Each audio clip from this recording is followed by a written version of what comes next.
The topic of today, we want to look at fertility function tests, or what we can call fertility hormones under endocrinology. So I'm going to take you through different hormones responsible for reproduction, looking at the sites where they are produced, the target sites, and then their function in the body pertaining fertility. And as we begin, please, we urge you to subscribe, like the video, and continue sharing it to many others that we can continue to learn together. So, fertility hormones, we're going to see fertility hormones in male and fertility hormones in female. And we want to begin with male. So we're going to begin with fertility hormones in male.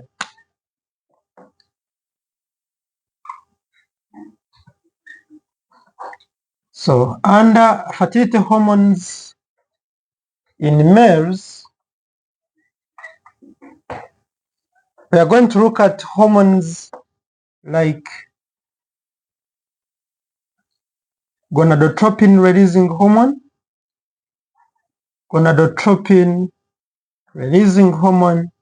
We're going to discuss with you follicle stimulating hormone. Then we shall look at luteinizing hormone, or you can call it interstitial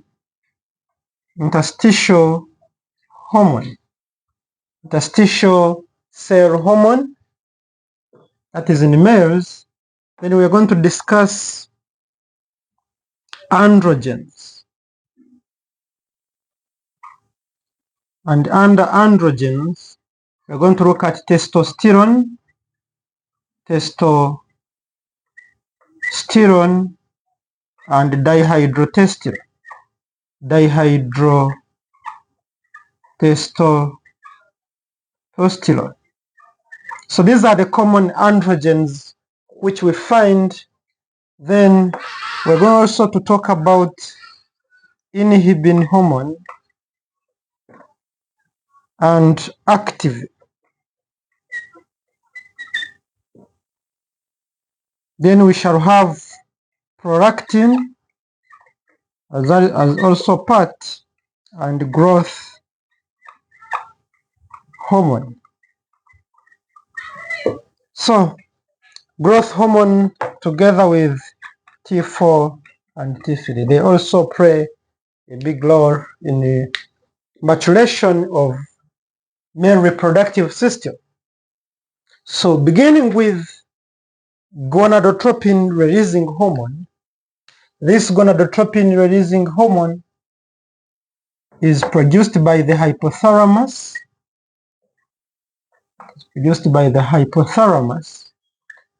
In response to low levels of testosterone. When there is low levels of testosterone and dihydrotestosterone, they are going to stimulate the production of gonadotropin releasing hormone from the hypothalamus. And this gonadotropin releasing hormone, its target site is anterior pituitary gland. And when it reaches at the anterior pituitary gland, it is going to stimulate the anterior. So this hormone stimulates the anterior pituitary gland to produce hormones like follicle stimulating hormone and luteinizing hormone. So follicle stimulating hormone and luteinizing hormone are triggered by gonadotropin releasing hormone from hypothalamus. And that is its function of producing gonadotropins, that is FSH and LH. Then, after producing follicle stimulating hormone, which is whereby the site of production of follicle stimulating hormone is anterior pituitary gland, and this anterior pituitary gland, once released, it is transported in a bloodstream and it goes to the Sertoli cells. It goes to the Sertoli cells of the testis, and it is going to stimulate Sertoli cells of the testis to synthesize and carry out what we call spermatogenesis. So this one is going to stimulate or trigger maturation of sperms, which we know as spermatogenesis.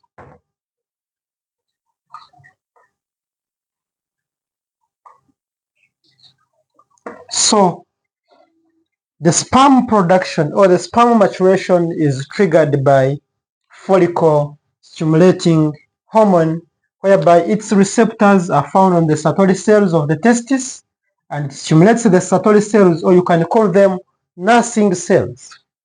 Nursing cells or Sertoli cells are the ones that take care of sperms, and that's where spermatogenesis occurs in response to follicle stimulating hormone.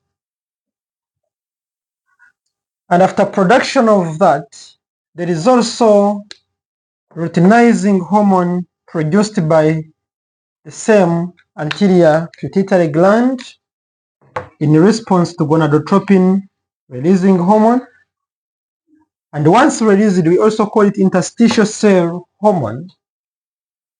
Its target site is the Leydig cells,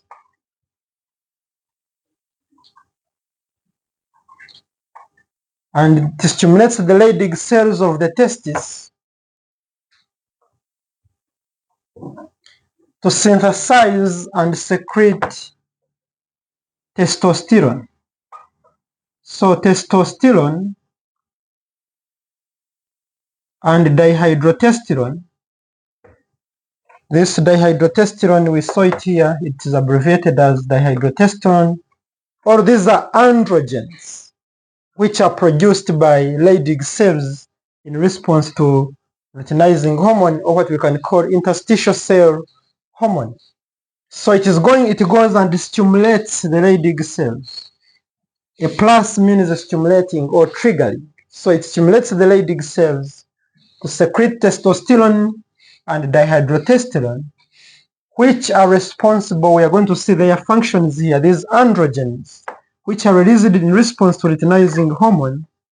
They are responsible for stimulating, for example, testosterone is responsible, one of the functions is to stimulate or trigger male sex secondary characteristics, like deepening of the voice, masculinity, that is muscle bulk, increasing libido, and also wet dreams they set, and even maturation of the beards, that is the beards and the pubic hair.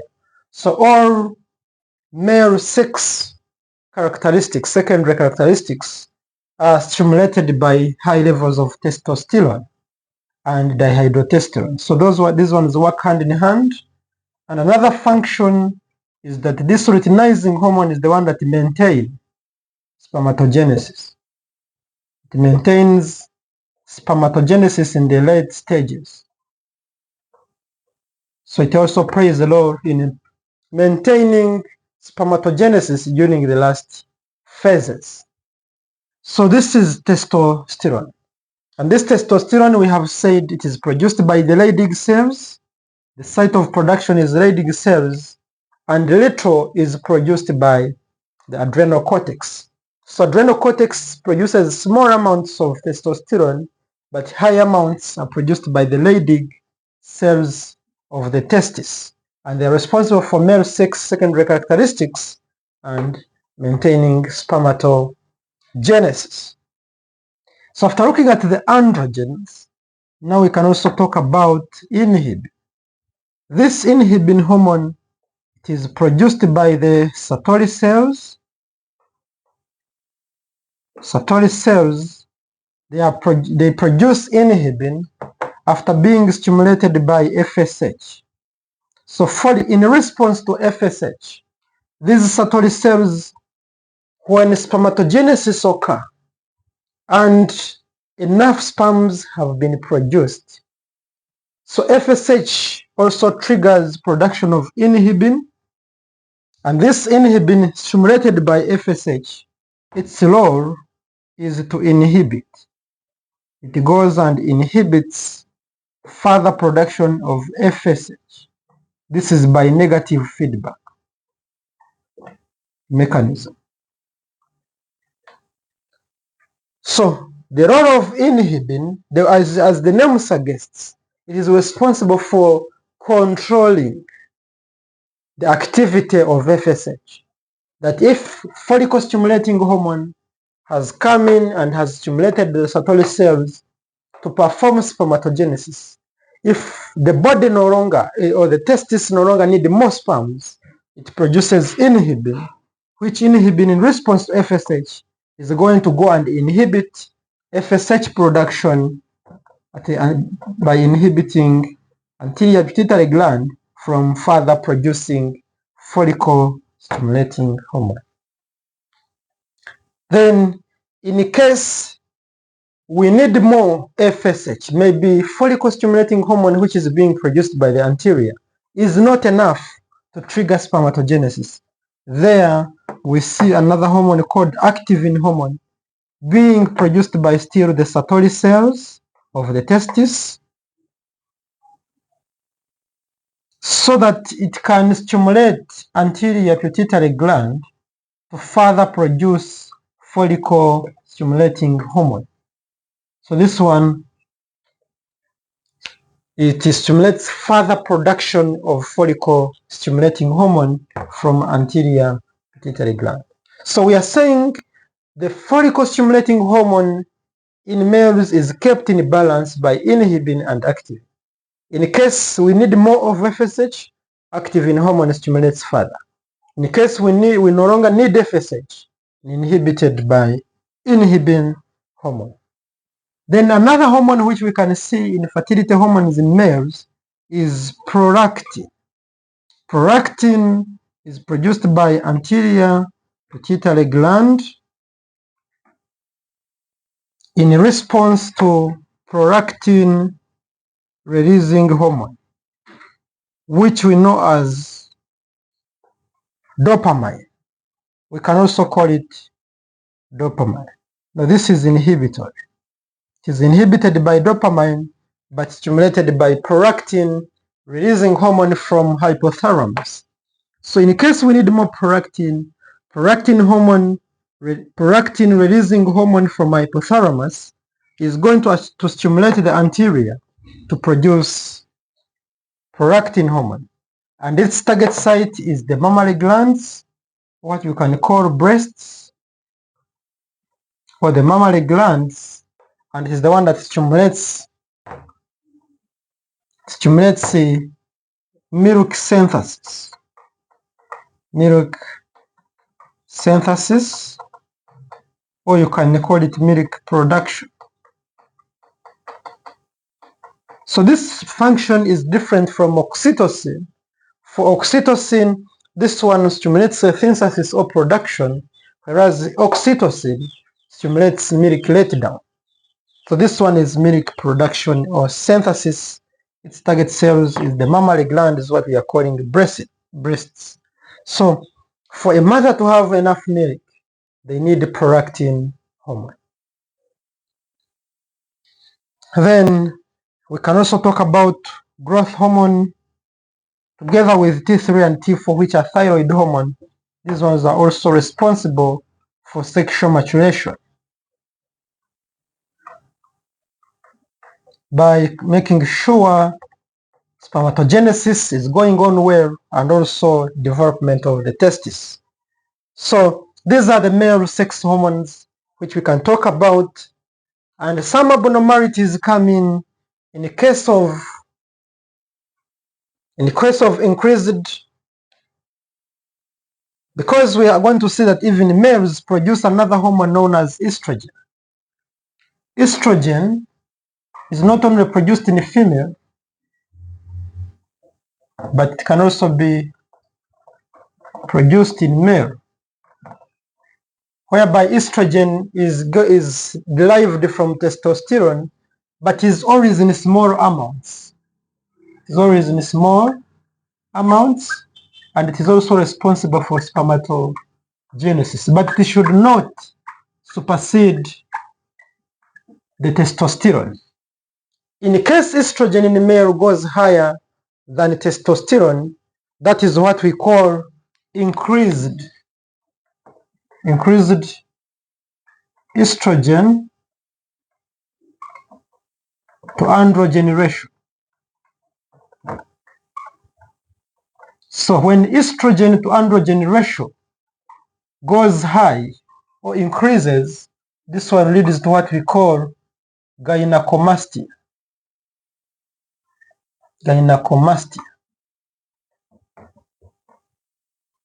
Whereby gynecomastia is the development of breast tissue in male. Development of breast tissue,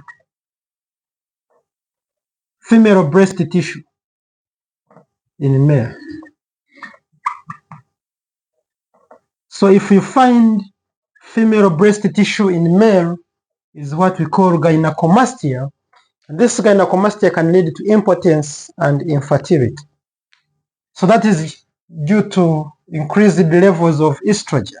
When estrogen levels go higher than testosterone, we can see gynecomastia coming in. And this gynecomastia, if it continues, it can even lead to galactorrhea, whereby galactorrhea, this one can also lead to galactorrhea. This one, which is milk letdown in male. So you find males, they are producing even milk from their breasts, and that is what we call galactorrhea. It is due to increased estrogen to androgen ratio. But still, there is also another concept here which can bring gynecomastia, that is high prolactin levels. Even when prolactin levels in male go high, that is what we call hyperprolactinemia, either due to pituitary adenomas or due to deficiency of dopamine. We can also see hyperprolactinemia bringing about gynecomastia. So those are the disorders we can briefly talk about, and others we shall expound them more in the coming video. So let us look at fertility hormones. Fertility hormones in female. In female, the fertility hormones we are going to discuss with you, the first ones, I'm not going to repeat gonadotropin releasing hormone because it does the same, but you have to know it is there. Gonadotropin releasing hormone, which does the same production of FSH and LH. Then another hormone we are going to talk about is follicle stimulating hormone. We're going to talk about luteinizing hormone. Follicle stimulating hormone in female, the target site of follicle stimulating hormone is ovary. And this ovary, when it is stimulated by follicle stimulating hormone, it is going to cause maturation or growth. You can call it maturation or growth of multiple follicles. You can call them follicles or germ cells, primordial germ cells. So what triggers multiple growth of follicles or germ cells is triggered by follicle stimulating hormone. And every month at the beginning of the cycle, that is, they are stimulated to produce between 5 to 20 follicles. So every month we lose 5 to 20. That is the function of follicle stimulating hormone. Then luteinizing hormone. For it, the target site is still the ovary, but especially the granulosa cells of the maturing ovum. The granulosa cells of the maturing ovum is the target site, but remember they are being produced by anterior pituitary gland. The site of production is anterior pituitary gland, and the target site is ovary. And this one is going to target the granulosa cells. It is going to stimulate the granulosa cells of the maturing ova. The ova, as they are being stimulated to mature, they start forming layers like granulosa cells, the corona radiata, and the zona pellucida. So this luteinizing hormone, its target site is on the granulosa cells of growing ova, of maturing or growing ova. And it is going to stimulate the growing ova to synthesize and secrete estrogen, which we call estrogen. So estrogen is produced from the maturing ova. Those are the granulosa cells in response to luteinizing hormone. That is what we can discuss about luteinizing hormone in female. But apart from that, there is another type of luteinizing hormone which we call luteinizing hormone surge. And this luteinizing hormone surge is triggered by increased levels of estrogen, stimulated by increased estrogen levels towards ovulation, and it is the one that stimulates ovulation. That is rupture of the ovary and the ovum to release the secondary oocyte at day 14. So ovulation is also triggered by luteinizing hormone. So these are the two functions, two major functions of luteinizing hormone. And at the same time after ovulation, this luteinizing hormone is the one that facilitates formation of corpus luteum. So formation of corpus luteum is also stimulated by luteinizing hormone. At the same time, it is going to continue to support the corpus luteum to also produce progesterone, which prepares the endometrium for implantation. Progesterone. So progesterone hormone is also triggered by luteinizing hormone. So we have seen four functions of luteinizing hormone in female. One, stimulating the granulosa cells of the maturing ova to produce estrogen.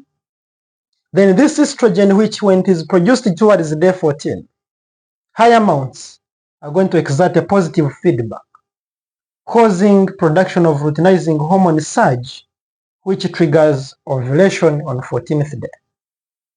Then it also continues to facilitate formation of the corpus luteum and continues to support the corpus luteum to continue producing progesterone and estrogen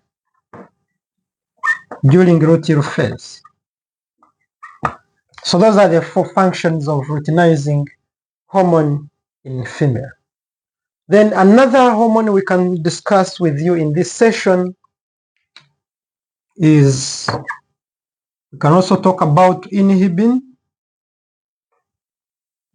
But before inhibin, we can talk about inhibin, it's fine. Then we also have activin. Also they are present and they are doing the same role the way we saw here, whereby inhibin is being produced by the maturing ova, the granulosa cells. So the site of production is granulosa cells of the dominant follicle. We know every month one egg is produced. So the dominant follicle at day 7 or day 8 is the one that produces inhibin, stimulated by follicle stimulating hormone. And this inhibin, its function is to inhibit further production of follicle stimulating hormone. And this is the one that enables a lady to produce only 1 egg per month, because the dominant follicle in response to follicle stimulating hormone is the one that exerts a negative feedback on anterior pituitary gland to stop producing follicle stimulating hormone, so that only 1 ova is produced per month. But in case we have low levels of FSH, we're going to say activin still can stimulate further production of FSH. For it is going to stimulate further production of FSH from anterior. So activin and inhibin, they work antagonistically, whereby inhibin inhibits further production, then activin, in case more FSH is needed, stimulates its production. And lastly, we are going to look at now the 2 hormones remaining under female reproductive, that is progesterone and estrogen, looking at their functions. That's what we are going to end with.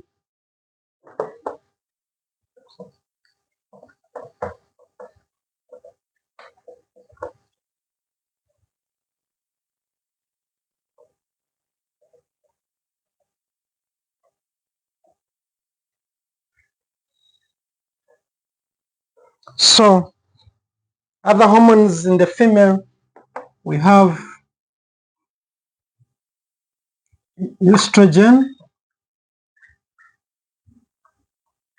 and this estrogen has 3 forms in the ovary, whereby the 3 forms, first of all, before we go to the forms, this estrogen is produced by the maturing or the growing ova,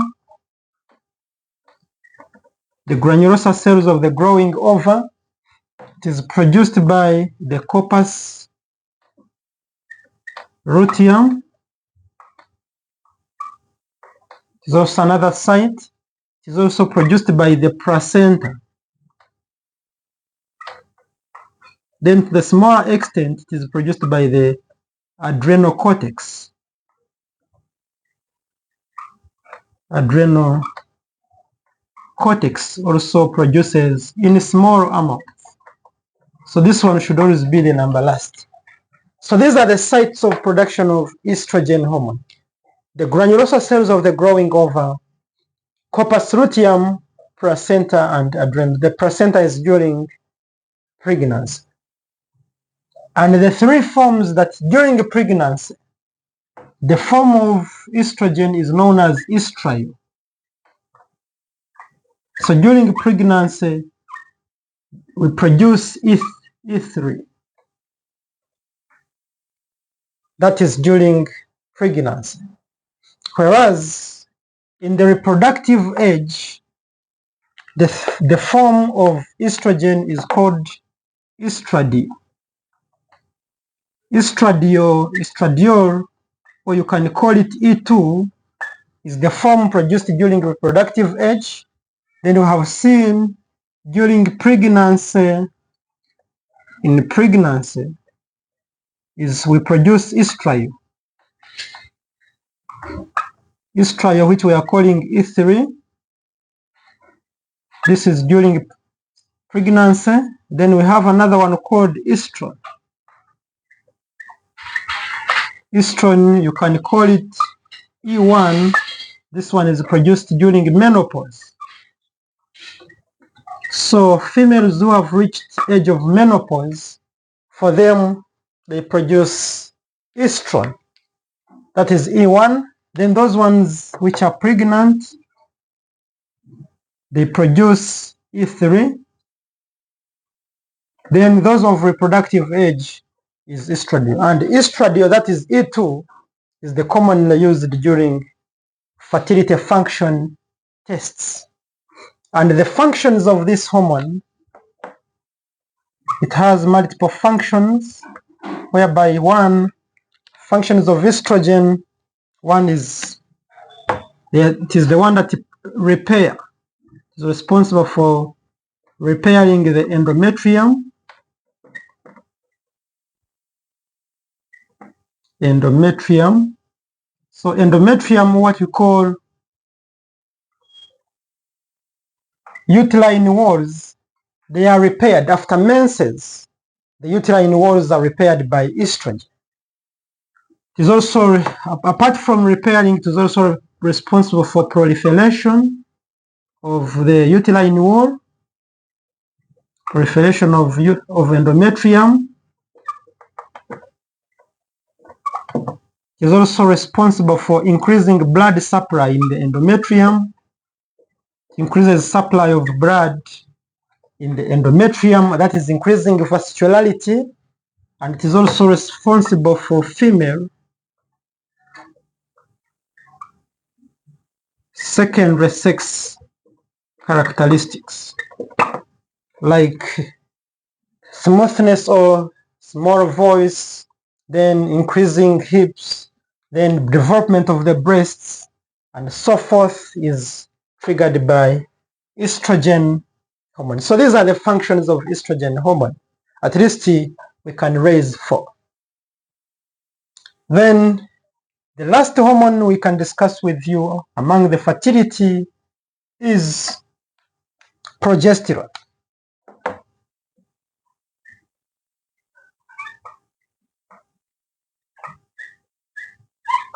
Progesterone hormone, and this progesterone hormone is produced by multiple sites. For example, one of the sites of the progesterone is corpus luteum. Then progesterone is also produced by the placenta during pregnancy. It is also smaller extent produced by the adrenal cortex.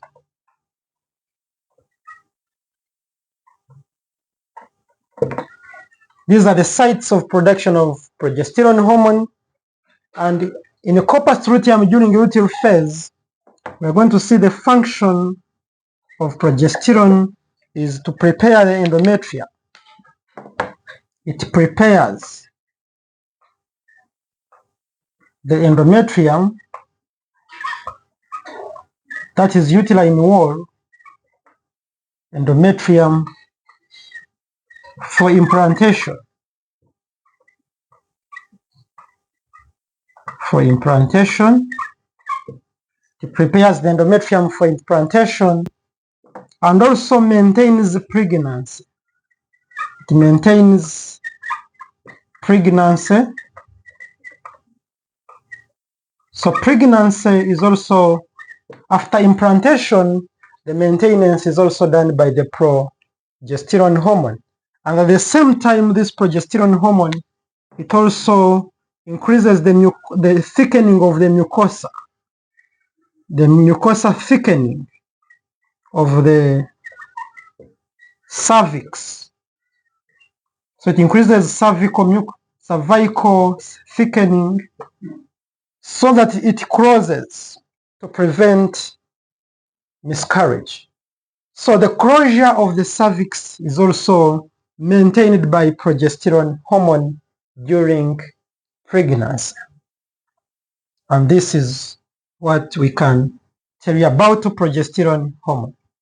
And maybe more importantly, I can also talk about a small hormone which we can end with, that is responsible during also reproduction stage of female, which we call anti-Mullerian hormone. And this anti-Mullerian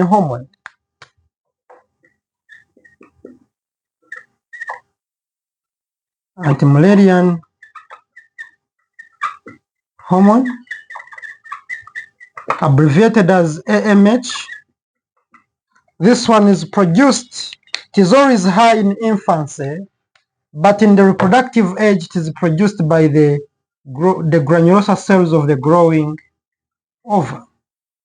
So when the ova they are maturing, the multiple ova, the granulosa cells produce anti-Mullerian hormone, and we are utilizing it in lab to rule out early menopause. So if we want to rule out menopause in female, you can do anti-Mullerian hormone test. And when we find it is low or is less than, if you find it is less than 0.5 international units per liter, this one means all the follicles in the ova are used up. That's why we are seeing it not being produced. Because if it was being produced, then we know that the ovaries are growing. And you target at the beginning during follicular phase. So we don't do it at any point, but we target to do it during follicular phase of the menstrual cycle to see if the ovary still has the ovary reserves. So its low level, the low reaction indicates that the ovary reserve, either they are done. So here, producing or getting pregnant might be hard. So this is the anti-Mullerian hormone we are also using in the lab. So thank you so much. Other hormones in pregnancy we are going to discuss with you in the next session, so don't miss. Thank you for loving us. Thank you for continuing to learn with us. May God bless you.